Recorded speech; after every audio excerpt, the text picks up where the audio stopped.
got another early game lead. This time we know what to do. We're not going to let that happen again. I'm getting word from Doctor in the chat saying that I thought Yumi... Hey, remember when Doctor said Hecarim was a bad champ? Does that ring any bell? In any case, Orbital Chrome gonna ban away that Hecarim because it's a good champion. Gonna ban away the Udyr and banning away the Yuumi. So taking away Bucky's strongest look that last game. Bucky's gonna take out Kai'Sa, Victor, and Skarner, and Orbital has the Seraphine. Seraphine alert, ladies and gentlemen. Wow. Yeah, Seraphine making it through bans on red side once again. I think this is a mistake, just to say the least.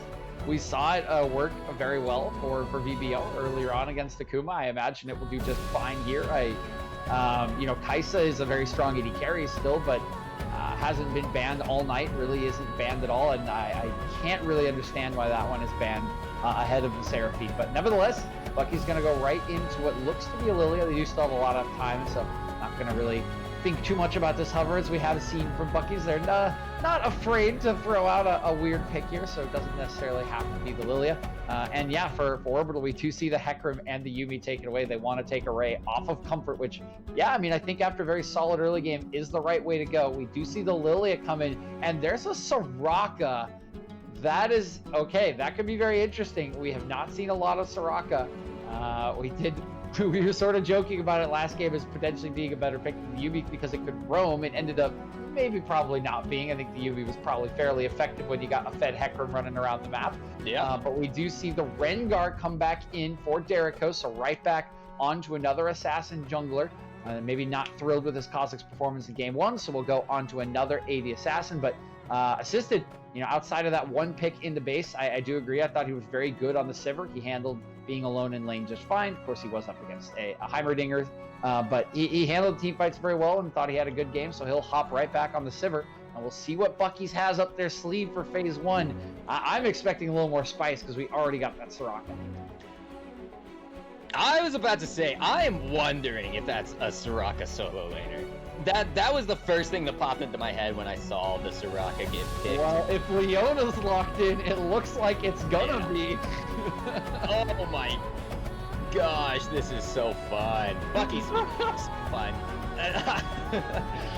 Now, someone in chat, Macrobeast, said that Ivern ADC was being considered, so we're gonna find out if that also comes to fruition. I am just saying, Soraka, Leona, Ivern sounds like a traumatizing trio to go up against. Yeah. I mean, that's something that you need to get therapy for when you're done. Yeah, probably. This is a pretty annoying trio to play against already. We'll see what the draft rounds out for Bucky's, but they say variety is the spice of life. I think we could just replace variety with Bucky Stratosphere at this point, because they are just spicing it up and giving a lot of life to this series, regardless of how it did play out in game number one. I cannot wait to see what we've got in store for phase two, as the Lux, the Vel'Koz is going to be taken away. Didn't like how that one was piloted in game number one. The Gnar going to go right back into Bucky's hands. That one in for Slim Kim once again. I know you weren't a huge fan of it, Juice Box guy, but we'll see if he can improve on the game one performance. And it's an Anivia coming in here for Slashdiv. Yeah, a little bit of spice of their own, but you have to look at it like how does it work exactly into the composition? Because Anivia on her own, the classic frog and pick isn't really considered to be great for competitive play right now. I know I don't know if it's still really strong in solo queue. It feels horrible to play against, but so that is going to be Anivia and Lucian, which that's a mid lane Lucian. No, it's not. What? No, it's not. It's a top lane Lucian. We are we are in for a treat tonight, guys. I don't know if these two teams handshook before the game and said, we're just going to play full solo queue. We're just going to have some fun out there on the Rift, but this is ridiculous as I get the Cubby corruption curse a little bit there. I don't know if anyone watches Amateur Scene, but Cubby's camera corruption spreading to all of us apparently. But man, a Lucian top lane and a Cardinus jungle. Is this a Soraka AD carry? Everybody take your best pair of dice and get it, because this could go anywhere. We no clue. I don't know. This could be a Gnar ADC. I'm not sure, man. I did play a Gnar again. I did play against a Gnar in solo queue 2 nights ago at AD carry. Spoilers, it didn't work very well for the enemy team. Was it Macro Beast? It was not Macro Beast. Okay, so I was just wondering. Well, the carry didn't come out, so yeah. I'm a little ruffled here, but it's all good. All right, so this first pick is gonna tell us a lot. If this is the Gnar, granted, it only tells us one of the 5, but considering I know what 0 of the 5 are at the moment, it'll get us that much closer to a little bit of understanding. Yeah, I don't even think the top laners will. I think it should be Gnar Lucian, which should be a very Lucian-favored matchup as ADC decides to take what should be another dominant lane matchup for himself. Of course, didn't work out so well in game number 1. Array did a very nice job repeat ganking top lane to bail out his top laner Slim Kim. Slim played it very well as well. They got a huge lead on that Jason, effectively knocked him out of the game until they threw under the tier 2 turret. Wait. How about a Lilia top? What? Hello? So it is Garth's jungle, so that's normal. So it's gonna be Gnar AD carry. I think it's Soraka. No, it could be Soraka AD carry. Where's Gnar going? I don't know, man. Mid? Support? I don't know. Yeah, okay, Soraka mid against the Anivia, which seems really hard for the Leona Gnar bot lane. It's a Leona Gnar bot lane. I don't know, man. I'm about it. I would like to see what Doctor how hard he's squeezing his Neopets. Somebody needs to check me into a mental ward right now because I am absolutely losing my mind at the moment. This is this is bonkers. This is insanity. What's really funny is Orbital Chrome was like, oh, we could be edgy too, man. We could pick Anivia mid and Lucian top and Rengar. We're so cool. And Bucky's like, dude, this is our thing. Yeah. Orbital is the high school nerd right now that like sees an edgy person's like, I want to be that. And so they buy like one piece of edgy clothing and they're like, hey guys, look, I have edge. And then the actual edgelord shows up and they're like, because this is just, wait, is it Leona? Like, what is even, like, are they gonna swap roles? Like, I don't even know what's happening. I think, are they just trolling? Maybe they're just trolling us. Maybe this is a conspiracy against the casters. Juicebox, I think they're trying to drive us insane. They may be trying to drive us insane. This is a... You trade that Gnar. Yeah, Okay, we are getting swaps. We're getting swaps. Soraka top. I think Soraka will go bot. Yeah, okay. They are. They're okay. Gnar top. Bucky's, I don't like you, but I respect you. Okay, so they are trolling us, so we do get a regular composition after several trades. Yeah, it's sort of a regular composition. My standards have been just completely thrown out of the water by this draft. So we got Gnar top into Lucian. That is a rough matchup for the Gnar. Lilia jungle against Rengar. Karthus in mid lane with Soraka, Leona bottom lane. So we do see the return of the Soraka AD carry. Last time I think I saw this was Reckless last season when he was still on Fnatic in the LEC. Didn't work out great for them, but hopefully Macro Beast can have a good performance. They will have a lot of global, basically access. They have the Karthus ulti for the damage. They have the Soraka ulti for the healing. If they do go in on Leona and Gnar, but I mean, I'm going to stop trying to make sense of this draft, Juicebox guy. This is... Bucky's just having fun here, just playing around with the casters at the moment. The draft from Orbital is similarly very, very solo queue, very aggressive. Got that Seraphine Simmer bot lane. We will have to keep our eyes, of course, on the Lucian, on the Rengar. The jungle top matchup is going to be super, super important. Again, a Lucian from behind does nothing. A Rengar from behind does nothing. And if somehow we get another crazy game like we did last time, there is a Karthus for Bucky's. That there is. There's absolutely a Karthus for Bucky's. I don't know. Honestly, whatever. I kind of do dig what they're doing here. They have a lot of burst damage with the Karthus, with the Lilia, with the Gnar. Like you could definitely sync that up. You have insane ultimates for team fights. I mean, it's like they didn't even draft for the champions. They just draft for the R button this game, and there's 5 really good R buttons. Meanwhile, over on Orbital Chrome, who we basically completely neglected this entire draft phase because of good old Bucky's. You know, they also have a really good team fight. Rengar's not a great team fighter, so he's gonna need to kind of be doing his own thing for a lot of it, outside of just getting easy objectives if they can get the setup for it. And I hate this Lucian pick, even though it is really good into Gnar. It doesn't really fit the formula that the other 4 people are kind of trying to go, which is late scaling and getting to that, you know, big one-shot potential, because Lucian will fall off by the end of the game. Yeah, I agree. I mean, at this point, the comps don't matter. We're just here to have fun, Juicebox guys. Just throw it over to our casters so that they can deal with some of this insanity instead of me. Enjoy, boys. You're gonna love this one. We'll see you guys on the Rift.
Welcome everyone. I have collected myself. I am okay. Sort of physically, yes. Mentally, maybe not so much, but oh man, my heart is just in pieces. The funeral parade there from DJ was just absolutely phenomenal, and then the commentary provided by Juicebox Guy to boot. This is just a sad one, to be honest. I really fully expected Bucky's Stratosphere to pull out that win, but we're in game 2. The composition, this is, if I can spell it out, as a wise man once said, an M-E-M-E, the memes are real. I'm going to be honest, Nightcrux, I am certainly not okay. Neither have I recovered from game 1, and the teams have just browbeaten me down into submission with this game 2 draft on both sides. Just absolutely shenanigans from both teams.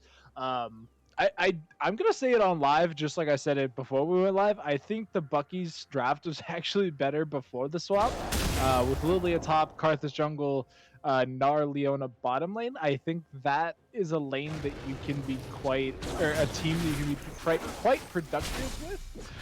Simply because I don't think the Karthus matchup here is going to be amazing. Again, as always, I'm willing to be proven wrong. Just having played lane Karthus within the last week, it is not fun. It is just simply not an enjoyable time. Yeah, and I mean, you get more gold right on the Karthus, but it feels like you're so susceptible to being punished for your oversteps. You gotta slow, and that's about it, right? If the wall goes up behind you from Slash Div, and you don't have flash available, you are basically dead to rights on the Karthus pick. It does have TP, so we'll be able to mitigate any some sort of pressure or any gank. Can just get back into his lane immediately, along with Assistant. So triple TP for Orbital Chrome, which means they will basically have permanent TP advantage throughout game number 2. It has to be a mistake, right? Right? Assistant TP? I mean, Yeah. I don't know. There's no pressure of kill threat in the bot lane, so maybe you just True. want TP to be able to roam, but at the same time, I don't know. I feel like a heal or an exhaust somewhere would have been good, but regardless, they just decide they want the TP and just to get global presence, I guess. To be fair, they don't have an exhaust target, right? Like, there's literally nobody on Bucky's that's actually scary in terms of damage. So, yeah, I guess the teleport can make sense in terms of roam. You'll be able to get back to lane almost immediately. So what you can do is just hard shove the lane. Actually, right now what they could be doing is very reminiscent of the old Aurelian Soul strat, believe it or not, where you would go to lane level 1, use every single bit of mana you have possible, go back to base, buy your mana item, and TP back. Which you could do here. You could, which they have already gone back to base actually, to pick up a longsword. Probably could have picked up the tier, which we had seen previously from Sivers tonight. But one thing to note, Necrox, is it's actually going to be the lethal tempo Sivir instead of the Dark Harvest. So I'm wondering if that means we're going to be getting a Kraken Slayer build. Yeah, and I mean, if your job is to do damage to the front line, then makes a lot of sense, but you already have an Anivia who sort of does that for you, but even more so than that, you have a Lucian who really just wants to hit the front line with his Kraken Slayer regardless. I don't know. We'll see where Assistant decides to go, but with Lethal Tempo, there's not too many options that you can go. Gale Force and Kraken Slayer are basically the only ones that are viable right now. So it will be one of the two of those AD mythics. Meanwhile, though, Scuttles were handshaked. Derikos picking up top side for Array's bot side, but still is outpacing the Rengar just ever so slightly by a little bit. That is to be expected from Ilia. So still waiting to see where Derikos ends up on this rift, but he is clearing bot to top. But with ADC perma pushing, doesn't feel like he has a good gank target. Well, unless he goes bot. Which going bot could work out. I think pre-level 6, he's in a bit of a rough spot in the bot lane just because of the amount of crowd control that they have between the two. Especially with how they can layer it. Right, if you get the initial stun from Evan, she can really go in with the Zenith Blade and become the issue. And then you just layer it down with that silence / snare of the Soraka, and you can't get away because you can't flash, plus you can't get away because you're then snared. So it's really nice in the lane. And again, I'm just going to keep harkening to the fact that I don't know where the damage comes from. I love this type of bottom lane. This is actually quickly becoming one of my more favorite lanes to play. As an AD carry player, I've now relayed my rights, and I play Yone only in the bottom lane. Interesting.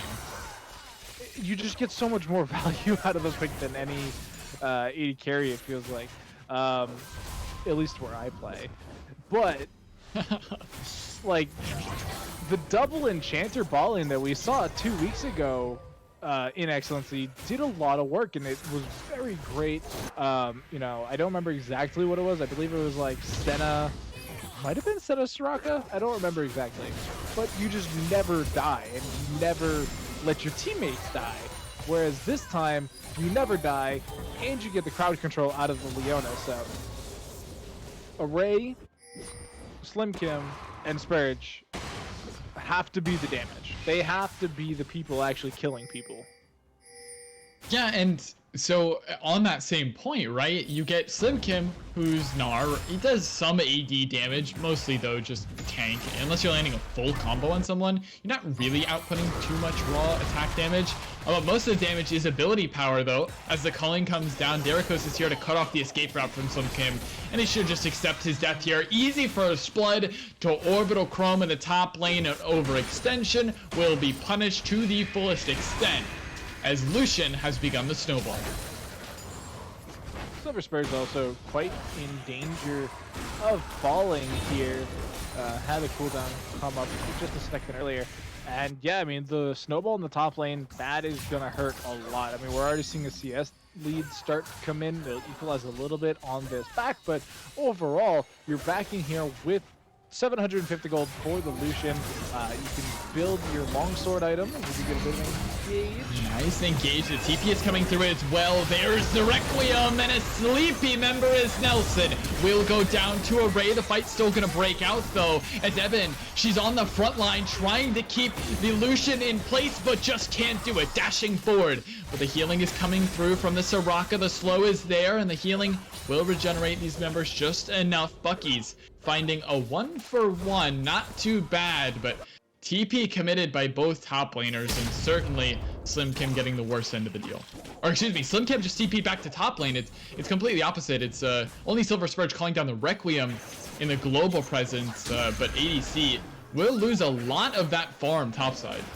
You actually see Slash Div rotating up to try and catch. Are they just gonna lane swap? I kind of like it. Because you just hard wave clear as the Anivia, which that's all Karthus is looking to do too. Whereas if you put the Lucian mid, it's a huge kill threat, especially now that they've already gotten so much gold in their back pocket. And now that you've kind of played with their emotions, like, you know, Spurge hasn't really thought about buying a Seeker's Arm Guard because they weren't in an AD matchup. They were into the AP matchup, so they kind of thought they had the free reign to build whatever they wanted. And now the Lucian Rengar, who is level 6, by the way, can just go murder Kitty on him. And look at this, it's starting already. He's trying. The Culling gonna go down. A lot of damage spilling into Silver Spurge, and he stepped back into the ultimate. Silver, with a poor misplay, will cost him his life and will lose the Wave Fort and the Rift Herald. That is a tragic loss for Bucky's, as this is more so what we expected out of this matchup. Orbital Chrome knowing exactly where they can attack, exactly the weak points on Bucky's squad, and they punish Silver hard. They swap the lane, they get the kill, they get the Rift Herald, everything coming up Chrome. Yeah, this is already looking a lot more structured than our game number 1 coming in from Orbital Chrome. You know, obviously they kind of got caught, you know, with their pants down by that Hecarim, and it was really problematic for a large portion of that game. But now that they've reset, they had a minute to think about it. They've come in with a draft, and, you know, Bucky's have certainly come in with a draft. But the draft here from Orbital is a little bit more cohesive, and they're executing it very together as a team. Everybody's showing good so far. They haven't been blindsided by any ganks out of Array for the most part. So they're on good pace. They're able to eke out a bit of a lead so far. It's only 1K, so it doesn't really mean a whole lot. But it's more than they had for a large portion of the last game. Yeah, and you can see... I mean, at some point, right? They had a lead at some point, but oh man, I honestly don't want to think about last game. It gets me so sad every time I think about it. But with Array there, though, on top side, trying to get the lane gank with the Twirl Seed, it means that Dragon is a free take. That is first Drake, though, at 10.5 minutes, which is pretty slow. So that one will have to wait a while to come in. And speaking of long games, I do want to update everyone who is watching across the league, as there are more games going on tonight. Lotus taking down Glaive in about a 40-minute game, finally, with Elder Soul. Lotus barely eeping that one out, as I'm getting word from Dunsey that Alistair had a pretty nice play there to end it all. And whether he caught a milli, I'm not quite sure to match my rap lyrics, but this game is the focus, as Orbital Chrome are really putting on the pressure now. Slim Kim, though, getting pretty rich on this top side. So that is a 1-1 split, by the way, at home between Glaive Amethyst and Lotus. So still pretty good across both sides. And heading back into this game, we're in a bit of a dry spell in Necrox. All the buffs are down, all the camps are down, all the objectives are down, and Derkos has ultimate. So that is the linchpin right now for the next couple of minutes, is what does the Rengar do when he's in the top lane? Double sleepy, so maybe a little bit of trouble, but Culling will go down. Array only using the ulti just to get them off the turret. And the Rift Herald will charge, getting a little bit more plating, but this could be problematic. Nope, stun doesn't connect there, so Silver Spurge good to dodge out on that one. We'll throw down the Lay Waste to get all the CS possible, but look at Sunkim. He's gonna die here. There's no way away. The flash is available under the turret. I spoke too soon. Oh, what is this? What is this? The interruption. This is the fiesta that we came for. Oh, dear Lord, Slashdiv. That was egregious. He tried to interrupt the Requiem, and will lose his passive. Yeah, will lose his passive and his life for it. Not sure you can count that one as worth. I don't understand. I'm actually curious, what was the Requiem for? I don't think the Requiem would have killed, but we are going to see no ultimate here for Array. Yeah, no lilting lullaby, so Slim Kim has to go mega. Uh-oh, that's not what you want to see, and now Array is left to do the dirty work, clean up the kill, one more Q, as he gives him a little bit more DOT, and it's a 1-for-1 Slim Kim, maybe a little too aggressive there on the top side, should have waited a little bit longer for the mega to come through, but oh, the fiesta, it's the sounds of a good time here between Orbital Chrome and Bucky's. With that last loss, I may be corrected here soon by our staff, but I'm pretty sure Bucky's have lost all hopes at making playoffs with that backdoor, which is probably the most tragic way in Excellency history, if not in the amateur scene ever, to lose out in chance in playoffs. It is very heartbreaking. I will be sad for the Buckies, but their night's not over yet. Neither is their season, right? Like, they still have this game. They make the next 2 weeks. So I believe we're actually watching them next week as well. So we'll get to see if they can play spoiler at all, which is always that hope once you are knocked out of playoff contention, is just ruining other people's days. That's what they have to look forward to now, as we do see Derrickos doing exactly that to Array. Yeah, it's going to be a flash out of Array and the ulti as well. That's a lot of damage that comes through, to be fair. DOT doing a little bit of work. ADC going to throw down the culling to get Slim Kim in a little bit of a dangerous spot as well, but Silver Spurge looking aggressive wants to get this AoE, flashing forward onto Slashdiv and with no passive, and the rest of the team arriving. The Anivia has no egg, and I mean, Slashdiv is just immediately dead on the play. 4-4, to be fair, in this game so far, not too bad. Slim Kim very low, will go into Mega, throwing a boulder at the wave, but with Dragon available in 40 seconds, that is the true prize to be claimed. And Array's actually in the top side once again. Could just straight up die here if AD Carry were to get aggressive. That Essence Reaver can do quite a bit of damage, as the first tower of the game will fall in favor of Orbital Chrome's bottom lane. You do see Teleport being used there as Slashdiv rejoins the fight as well. Oh wow, look at that double encore, finds the mark. Macro Beast is low, the healing can't keep him alive. Both summoners are expended for naught. Evan flashing away, that one may get her to safety, excuse me, as Assisted is on the hunt, quite literally, but not to find any kills. And meanwhile, topside though, ADC, I said Sun Kim was getting pretty fed, taking down a lot of plates. It's this Lucian that has snowballed this one out of control. An entire turret at 15 minutes. Assisted by Rift Herald, of course, excuse me, but not any problem here. So gold lead is reflected in that top lane play, as Derrickos will just solo the Drake. Yeah, and you can see Orbital Chrome's bottom lane of Assisted and Nelson actually do seem to have a lot of experience into the Soraka matchup.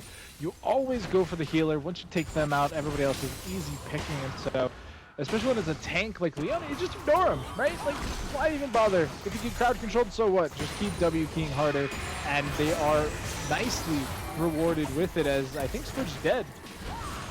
Maybe, yep, there it is, Slashdiv, and that was actually really well played by Nelson, because the slow was already in effect from the Anivia ultimate.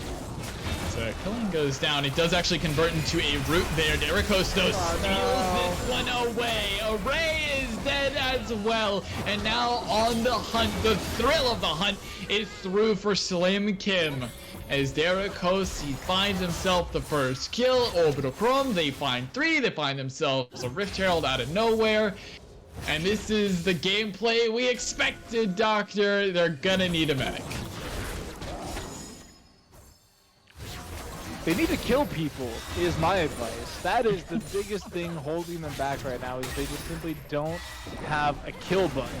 right? Like when you look at the side of Orbital Chrome, if every single lane was not already killing people, you'd at least have Derricos from the jungle that's flying around as the angry kitty cat, just stabbing things, right? Oh, Nelson having to flash away from the solar flare, so we'll get a summoner. Feels pretty good. Slim Kim is on the flank, uses a stride breaker, and Nelson, remember, he has no flash. He just had to expend it. One more is going to find the mark, and Encore cannot get out on time. So that will be a free pick there with a nice TP flank from Slim Kim going into Mega just at the right time to get out of the way. And it's turret for turret here for Bucky's. They'll trade one for the Rift Herald for the pick and turret in return. A little bit more gold in their pockets, but nothing really too worrisome for Orbital Chrome as they still maintain about a 5k gold lead. Evens up a little bit. Very aggressive teleport too from Slim Kim. You know, very far into the back line, very alone in the enemy team. But I'm curious if it's enough, because the Bucky Stratospheres, they are now picking up mythics. Just about everybody has them completed except for poor Eben, who does still have a bit of work left to do before they can claim that, whereas on the side of Orbital Chrome, they have multiple players actually opting not into the mythics, which this is something we've talked about in the past, if this is actually going to become true meta. Oh, there you go. The culling doing a lot of damage, but Macro Beast with the wish will keep the dreams alive. The turret will fall, yes, but they get the Soraka ulti. That's a pretty big cooldown as Array. Array. Yeah, he's out in Neverland as he's probably just dead. The throw, the hunt, the flash away, but the bush is there in the right spot, and Array is not long for the world. One more auto or a leap. That's not where you want to go. That's the opposite of where you want to be. The bush is our Rengar's friend.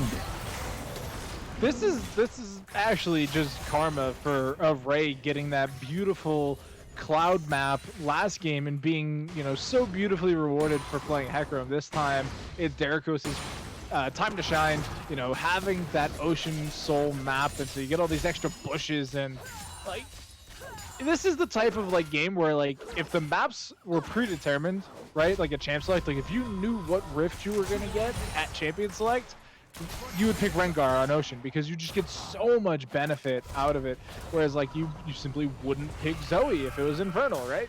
So like things like that, it's just kind of silly. And you know, when you are now getting ahead, it is going to be that Eclipse Rengar. So you know, once you land those 2 hits, which is the auto attack plus the Q, you just explode people. And the only one on the side of Bucky Stratosphere who really has any hope of surviving it at this point in the game is probably Slim Kim with that Stride Breaker plated steel caps. Yep, he's probably the likeliest member to survive. Not too likely overall to win a team fight for his squad, but probably the last-ditch effort is finding that big Gnar ulti. Is this is a pinned Array having to go golden to buy a little bit more time into the stasis. The solar flare doesn't connect, but flashing forward is Evan. She's in the front line, but so much damage is pouring through now. The wish is there. The encore only finds Evan. Macro Beast is dead though, assassinated into the back line as Array is left to die as well. Evan was left all alone in the back end, and Silver Scourge will fall all the same. 3-2-0. Slim Kim still alive, as he was the last member we were predicting to survive the fight. But yeah, he's in the middle of everyone. The stun comes through, and the ace is there. 5-0 Orbital Chrome. They cleaned up their act from game number 1. They said, no, we don't need backdoor shenanigans this time around. Not gonna make it too fun for Bucky Stratosphere, as they claim the dragon, they claim a 5-0, and now they're headed towards the Baron. They do a lot of damage. Surprisingly, Nelson actually ended up with the lion's share of the kills there in that engagement. This is going to be a slow Baron, it looks like, since Lucian's all the way down to the bottom lane, 80 carry 2021. Might actually be able to get that turret. We'll be keeping an eye on that, since the Kraken Slayer, Essence Reaver just does unholy amounts of damage to the champion. We'll see for the next couple minutes, and it is going to be a lot of damage coming their way. Like I said, how many Essence Reavers is this team going to build? Literally everybody that deals AD damage has an Essence Reaver. That is something else, I will tell you what. Yeah, and I mean, that's the strongest, one of the strongest AD items in the game. It just feels so good when you get that Sheen proc. It does an extra burst of damage. It feels pretty dang powerful, to be honest, as an early spike, and that's why Sivir decided to build it. The only thing I'm really questioning is the shield bow. I understand, right, that really the only way assisted dies is if he's completely dived on, and the shield bow may keep you alive in that instance, but if you just Gale Force out of the way, not only do you get more damage, you also get, you know, the safety of the Gale Force as well. You can just kind of dodge out on whatever the initial bit of CC is. And even if you can't, you got a spell shield. So one or the other could keep you safe. But regardless, assisted opting for the shield bow. Very rich is this team. Everyone on 2 items, a Putrefier and a Moonstone in for Nelson. That is just so hard to deal with. 60% Grievous Wounds for everyone that's shielded seems so unfair. That's a lot. And again, I'm personally a fan of the Kraken Slayer Sivir. It's so easy. You basically use your auto reset as Senna would. So you get a lot of damage very quickly. But, I mean, yeah, that's kind of all Bucky's had going for them, though, right? Was all that healing. And now that that is no longer a thing. Huh. Oh, well, this could be a nice pick. The boulder into the back of ADC, but now Array and Slim Kim are on the run. Flashing forward is Array. The Encore is going to find 2, and here comes the Requiem from the sky. The damage will fall, and a shutdown has been handed over to Silver Spurge. 2-0 so far in the fight, but Derico's hopping forward. The healing keeping Slim Kim alive. 2-0 so far for Bucky's Stratosphere. The Glacial Storm is thrown up, and the battle lines have been drawn, but Slash Shift flashing forward with the wall will find Array. The boomerangs flying as well. Silver Spurge, Eben, everyone very low, having to back away from the fight. Macro Beast trying to keep them topped off, but doesn't quite have enough healing at this point. That's awkward from Slim Kim. Has to hop out. Has to give away this turret if they want to push for it. The stun won't connect. It's not a bad fight, to be fair, from Bucky's. They find 2-1, but their health bars are just too low. They'll have to back off. That's a really long lead range from Rengar. I thought Array was going to be perfectly fine where they were, and then Derichos comes flying out of nowhere and just scoops them. So that's unfortunate. I think the fight is okay. They got a little big for their britches, which is the same problem I said they had in game number 1, which was just, you know, take what you can and back away. You don't always need to go for that game-winning team fight. Sometimes you can just take a single kill and run with your tail between your legs. That's totally acceptable in League of Legends. And so now if they can do that, right, like they can use Eben, get in, get out, hit and run guerrilla-style tactics onto whoever is a little overextended, making use of that Requiem. I think that they could pull it back. I mean, as long as Slim Kim and Eben keep getting tanky, then they might be able to start surviving that initial burst. Although ED Carry 2020 LoL is quite bad. Yeah, Slim Kim's gonna try to make the play on him as well with the grasp, but the Kraken Slayer here just does too much work. The culling gonna go down and burned. At the stake is this Mega Gnar. And that feels so bad for Slim Kim, dying in that 1v1. His 5th death of the game will not be available, at least immediately in time, for this soul. Has TP, can join the fight, but that's not where you want to be. Array can't even safely be here. Doesn't really have any friends. Does get a little bit of vision here on this control ward, but look at this. I mean, Array, the not tanky member, has to be the one to check this, but you never know if there's going to be a Rengar in a bush. And yeah, you were right. Going golden, Solar Flare going to go down. Array will be hit by the Encore along with Eben. She's locked up as well, and the jungler's dead, the support's dead, and Bucky's Stratosphere's hopes at playoffs are dead. Orbital Chrome, with a swift and decisive maneuver in the jungle, will take the base now. Derichos looking for the double inhibitor. Slim Kim desperately trying to shove him off. Slim Kim having to hop over the wall, hop, skip, and a jump back to the fountain will get him to safety. Slap div on the chase, but now the Nexus turrets are the target. 12 seconds left on the Soraka. Macro Beast soon to come alive, but Silver Spurge has to flash. He's so greedy with it. and doesn't get away. The Requiem, once again, it's a lot of purple beans, but not a lot of damage. As Slash Chip gonna go golden. That's a good Noralty that finds 2, but Slim Kim is deleted immediately. Array trying to find a return kill, hopping forward with a watch out Eve, but Drowsy only goes 1. And then Nexus will fall. Doesn't matter about the fight. Pad your stats all you want. Buckies can't find their win. Incredibly unfortunate night here for the Buckies. That game 1, obviously a heartbreak, but game 2 was just so much more dominant here from Orbital Chrome, and tonight is actually pretty good in their hunt for the standings. I mean, this 2-0 here does get them that 3 points, and I mean, their next competitor here, New Age, was only able to secure 2 points for themselves by going 1-1 in both of their series. And so Orbital Chrome coming off of this victory, let's see what they did earlier in the night. They had a bye. So they are currently, I believe, if my math is correct, 1 point. No, they're actually tied with New Age. They're tied for New Age for 6th place, if my math is correct. Again, so like that is great for Orbital Chrome. And so yes, it's unfortunate the Buckies are still in the hunt for their first victory. But again, remember how I was talking about spoilers, Necrox? They Yeah. play New Age next week on stream. They could potentially send Chrome to the dumpster with them by taking a loss to New Age. Whereas if they beat New Age, it could propel Orbital into a playoff position.